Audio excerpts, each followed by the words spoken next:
राधे राधे मेरे प्यारे भाइयों और बहनों, बंधुओं, आज मैं आपको सुनाने जा रही हूँ बैशाख मास महात्म की कथा का 22वां अध्याय। बंधुओं, जिसे सुनने मात्र से भगवान श्री हरि की कृपा आप पर बरसने लगेगी। बंधुओं, प्रेम भाव से सच्चे हृदय के साथ ही कथा को सुनने के बाद अपने मित्रों और बंधुओं के साथ कथा को शेयर जरूर करें, क्योंकि यदि आप कथा को शेयर करते हैं तो उनके पुण्य का भी आपको कुछ न कुछ हिस्सा जरूर मिलेगा। बंधुओं, यदि आपने हमारे चैनल व्रत त्योहार कहानियां को सब्सक्राइब नहीं किया तो चैनल को सब्सक्राइब कर ले, ताकि आपको हमारी आने वाली सभी वीडियोस की जानकारी सबसे पहले मिल सके। बंधुओं, वीडियो को पूरी सुनने के बाद कमेंट बॉक्स में जय विष्णु भगवान जरूर लिखें। बोलो विष्णु भगवान की जय हो। मैथिल कहने लगे, वैशाख मास में कौन कौन सी तिथियां अत्यंत पुण्य कारक है, उनमें क्या क्या दान करना चाहिए और किसने इनको प्रख्यात किया।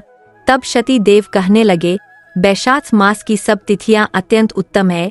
प्रत्येक तिथियों में किया गया दान कई गुना फल देने वाला है। संपूर्ण तीर्थ करने से जो फल प्राप्त होता है, वैसा ही फल एक तिथि में स्नान, दान, तप, होम, पूजन आदि से प्राप्त होता है। कथा श्रवण करने से तत्काल मुक्ति मिलती है।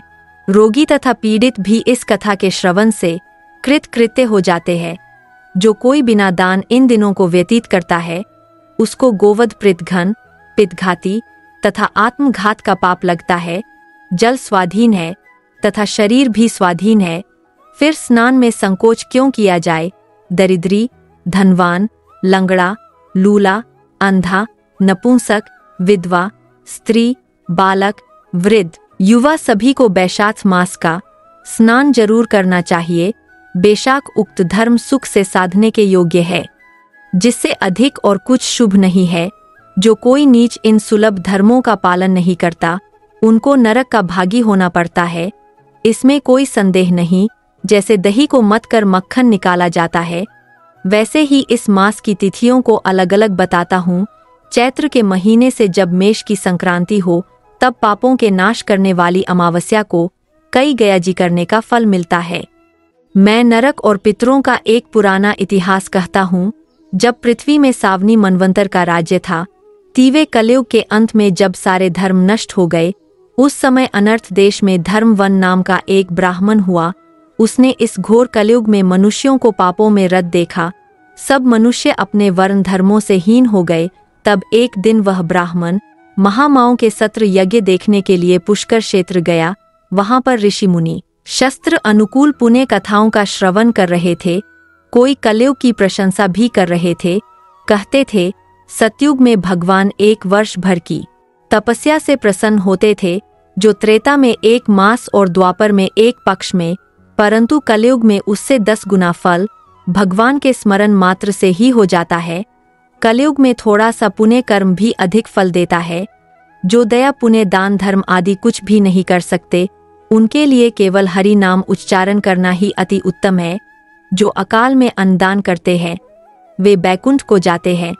वहां पर जब यह प्रसंग हो ही रहा था, तो नारद ऋषि एक हाथ से शिशन और दूसरे हाथ से जीवा को पकड़कर उन्मत्त की तरह खूब हंसने और नाचने लगे।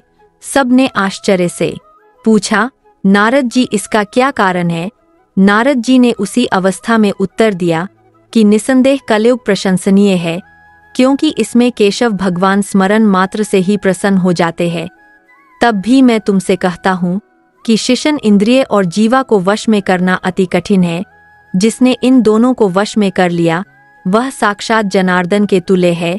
इस कलयुग के आगमन पर तुम्हारा यहाँ ठहरना ठीक नहीं। सो पाखंड में भूमि को त्याग कर अन्यत्र कहीं जाकर विचर चाहिए। वह सब मुनि ऐसे वचन सुनकर यज्ञ समाप्त कर कहीं अन्यत पर्वतों पर चले गए। धर्मवर न भी यह सुन नैतिक ब्रह्मचर्य व्रत धारण कर छाल के वस्त्र पहन, कमंडल हाथ में ले, जटा बयाकर कलयुग के अनाचार को देखने लगे कि संपूर्ण मनुष्य जाति घोर पापों में लगी हुई है। ब्राह्मण, सन्यासी, शूद्र सभी पाखंडी हो गए हैं। पत्नी पति से विरोध करती है, पुत्र पिता से, सेवक स्वामी से, गुरु शिष्य से द्वेष कर रहे हैं। सब ब्राह्मण शूद्रवत हो गए हैं। वेद कहानी मात्र रह गई है। वेद विरुद्ध कर्म करना साधारण बात हो गई है। भूत पिशाच आदि प्रेत आदि की पूजा सब करते हैं। संपूर्ण मनुष्य कर्मों में लगे हैं, कर्मों में प्राण तक त्याग देते हैं, झूठी गवाही देते हैं, मन में कपट रखते हैं। श्री कृष्ण गोविंद हरे मुरारी, हे नाथ नारायण वासुदेवा। श्री कृष्ण गोविंद हरे मुरारी, हे नाथ नारायण वासुदेव। श्री कृष्ण गोविंद। जय श्री कृष्णा। बंधुओं, यदि आपको हमारी वीडियो पसंद आए तो इसे लाइक करें और शेयर भी जरूर करें। धन्यवाद।